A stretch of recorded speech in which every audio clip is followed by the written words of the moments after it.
14th in Boston, the New England State Championships. Meeting with a lot of East Coast guys. Currently weighing 275 pounds. About 11, maybe 12% body fat, if that. Feel good. Working with a dietitian, diet coach, Chris Albert. Guy's amazing, he's changed my life. So, no more traditional bodybuilding diets. You know what works for me. A lot of people don't agree, but it's obviously working. I started 24 weeks out at 287 pounds at 18% body fat. Okay, it's now week 17, I'm 275. Only lost 12 pounds, but my body fat's down to 11%. Okay? That's what you want, bodybuilding, so obviously Chris knows what the fuck you're doing. So if you don't know Chris, check him out. Google him, Chris Albert. He knows his stuff.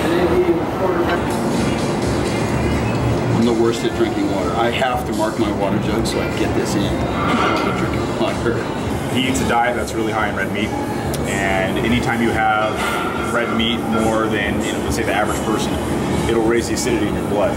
It could lead to inflammation. It can lead to a lot of other problems. But drinking alkaline water helps balance that out, so you don't run into those problems. And when it comes to bodybuilding, especially its training frequency and its training intensity, inflammation needs to be as low as possible in order to ensure maximal recovery and maximal muscle growth. And not only that, but it sucks being in pain all the time. So this is what's in my jug right here. Cranked. Pre-workout. Take 2 scoops. Pre, and then with 6 NO tabs from Isotori called Morph. That's my pre-workout. It's pretty much the extent of my supplements. The exception of some BCAAs, but this is what we do pre. Definitely get pumped, definitely focus. Sweat fast. So we pump up the hamstrings first on a lot of leg days just to make sure that when he goes into a squatting movement that the knee joints are warmed up, the hips are warmed up. A lot of people don't tend to think about how much hamstrings you use in squatting movements. They tend to think all about quads. By having these pumped up and a lot of warmth in them, you stimulate more muscle, you're able to load the exercise a lot more effectively. So at the bottom, it's a lot easier to get out instead of just kind of getting dumped there. So we modify squats a lot because of his knee injury. So it's just kind of like an insurance policy, keeping everything nice and warm. And this isn't pre-fatigue. This is kind of just getting more blood in the legs, like I said. So it's more like an extended warm-up.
Psychological. You set the limits and let him break it.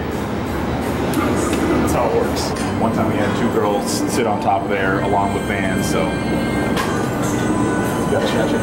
That's good. We'll post that later. Go, come on. Yeah. Up. Get it. 1, come up. 2, 3, 4. Let's go. 5, come up. 6, get it. We're also representing Muscle Tug out of Venice Beach, California. Matt Evans. Shout out to him as well. Great line of gym clothes. Carry everything at Octane Nutrition.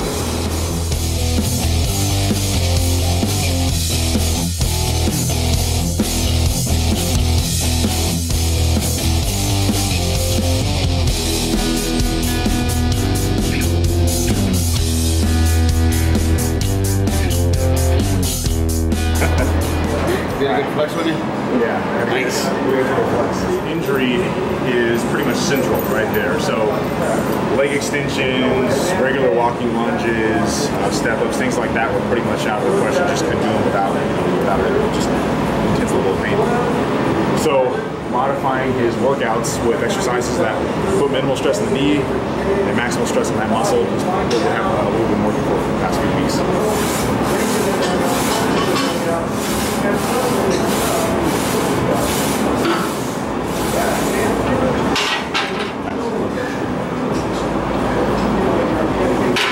Out of all the exercises, this is the one that hurts my knee the most. But it's bearable. Still deal with it. But it works great. When you can't possibly do any more reps and the lactic acid is building up and you can't possibly perform another rep, you hold it at a certain position and it just increases the tension on the muscle. So it's just another way of increasing tension on the muscle, getting a better stimulation of all the muscles there without actually going for more reps. So it's no easier than doing more reps, but sometimes when you just, especially with this knee injury, when you can't get any more reps, that's kind of like your last ditch effort. So. Low carb.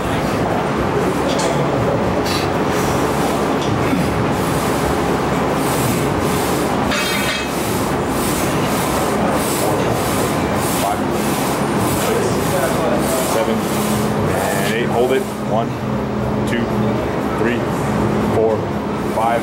Hold it. 1, 2, 3, 4, 5. Up.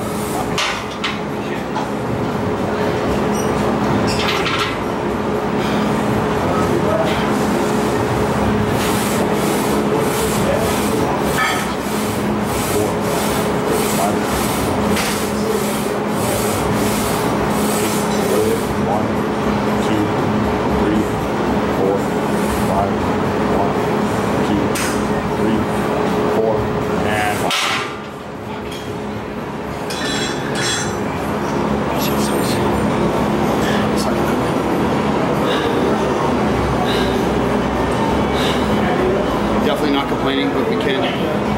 You hear it all the fucking time. These guys, great upper bodies and no legs. Oh, I can't squat, bro. I hurt my fucking knee in high school. Come on, there's weights around everything. I got 2 very bad knees, no cartilage left, more lateral knee. It's just a friggin' excuse. There's ways around everything. And you're old. And I'm old. 42 and a half. You just gotta have the knowledge and get the right trainer to help you out and work around your injuries. That's all. There's always ways around everything. So for all you guys out there crying and pissing them off because you want to train your legs, just shut up and do it. Wise words. Huh? Wise words. Dude, you want to grab my phone? Take a video. I'm going to do a shout out to Brad Rowe. Brad's out of Venice too, IFBB Pro, Brad Rowe, great guy. He had a 45-minute HIT workout on the Stairmaster this morning, was doing the same thing. So I think I'm catching up to you, Brad. We could use this water somebody's fucking lawn or something. It's enhanced with sodium and electrolytes. Yes. Really green grass out of this. You know you had a good workout though, huh? Woo.